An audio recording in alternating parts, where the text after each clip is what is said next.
Have you ever read an author's note at the end of a novel or picture book? I'm Mrs. DeFauw, and I love reading author's notes because they provide interesting facts. Sometimes these author's notes are called an afterword, which is where I discovered Christopher Paul Curtis's encouragement at the end of his novel, Bud Not Buddy. Mr. Curtis encourages readers to listen to family members and friends' stories. I love to gather stories and learn from people's different experiences. People's experiences are similar and different from one generation to another. Today, we will learn one interview strategy for gathering our families' and friends' stories to create intergenerational stories.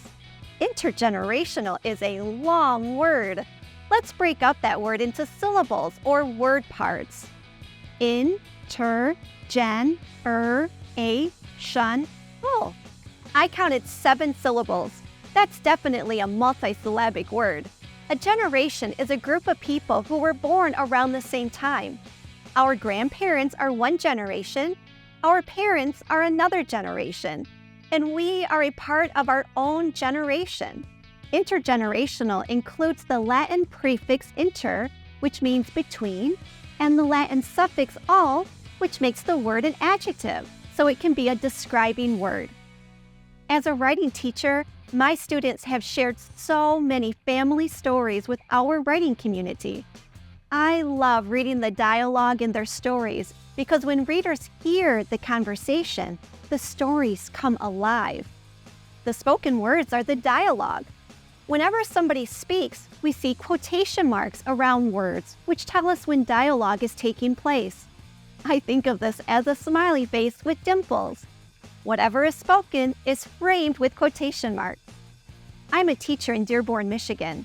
Many people who live in Dearborn have roots in Arabic-speaking countries.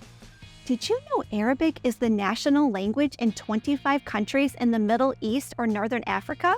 Many of my students are bilingual, which means they can speak more than one language.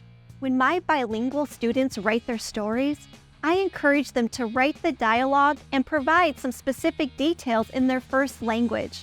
One of my former students, Mrs. Joanne Naba, speaks Arabic and English. When she shares stories with her family, she speaks sometimes using Arabic, sometimes English, and sometimes both languages in the same sentence. If you and your family are also bilingual, I bet you can relate. I am excited to meet with Mrs. Nabha and 2 of her daughters at the Mardigian Library at the University of Michigan, Dearborn. Mrs. Nabha's daughters are talking with her to learn about a favorite moment with their jetha, which means grandma in Arabic.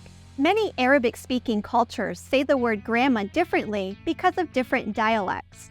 Depending on where a family is from, they may use the name Siti, Tata, Bibi, or Judati. There can be even more ways to say grandma in Arabic. Isn't that fascinating? Let's listen in. Mama, what's an early memory of you and Tata from your childhood? Oh, one of my early favorite memories is when Tata read to me and your fellows. She'd buy picture books and read to us all the time. She made it a part of our daily routine and would say, Yalla nikra, and let's pick out stories and read together. And she would have a few books already laid out for us to pick. I love to do that too. You know how much I love to buy books and read them to you and your sisters all the time. Hey Mama, what is the memory of you and Tata laughing together? Great question, Sarah. So laughing is something we did a lot when I was younger. So the stories are endless. However, one time, Tata tried to teach me how to cook our favorite traditional dish when I was a teenager called wara anab. I remember we were standing in the kitchen and Tata was teaching me how to properly roll the grape leaves. I had to add enough hashwi, not to overstuff it, but also enough to fill it well. The hashwi was made of rice and ground beef and parat and plenty of freshly squeezed hamid.